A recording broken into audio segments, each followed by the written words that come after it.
So that segmentation, you did a really unique approach to your personas as well. Yeah, it was kind of funny. We kind of developed these 4 different persona characteristics, these personality types that if you were in the session yesterday, Dr. McLaughlin was kind of talking about. And to spice it up a little bit, we assigned each one a character on Star Trek. You know, we had to go classic Star Trek too because Patrick Stewart just doesn't quite do it, sorry. But anyway, so there are 4 basic persona characteristics that we looked at, and the first one was the humanistic persona characteristic.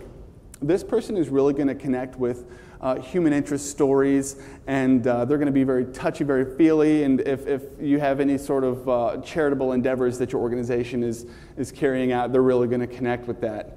The next persona that we looked at was the methodical type, okay, Scotty the engineer. And he's very logical. He'll likely consume every piece of content that you give him on the internet before making any sort of purchasing decision. And then thirdly, our competitive guy, Spock. I've been told that he's not a Klingon, so don't quote me.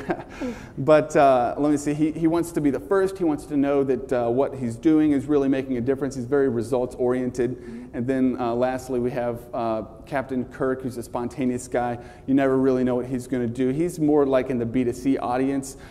He wants the ability to purchase at any moment in time. He wants to be able to call up the phone and get a hold of somebody and talk to a real person if he needs to. I love this model. I love just the idea of injecting a little bit of fun, because like Dr. Flint talked about this morning, at the end of the day, we all go to work, we all want to have fun and enjoy ourselves, so I think it's awesome. Yeah, absolutely. And so what we did with these persona characteristics is then we had a group brainstorm session. We were like, what kinds of content are going to be most appealing to each of these different persona characteristics?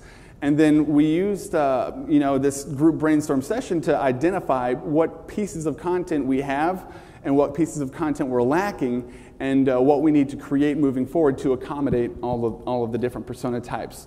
So for instance, our humanistic person, we had testimonials, but we need to be sure to include testimonials, but we also need to be producing some videos featuring real people, and we need to put an emphasis on our charitable contributions, because we're a very charitable organization.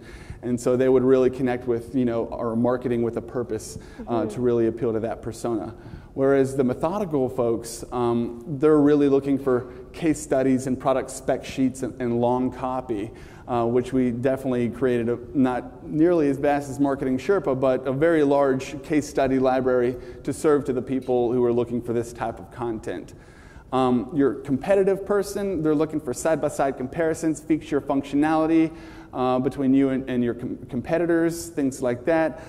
They're really taken by the value proposition, and they're also interested in how other people have made a difference using our service as well. And lastly, the spontaneous guy, he wants that 800 number, he wants the buy now button, he wants that streamlined process to get to exactly where he's going.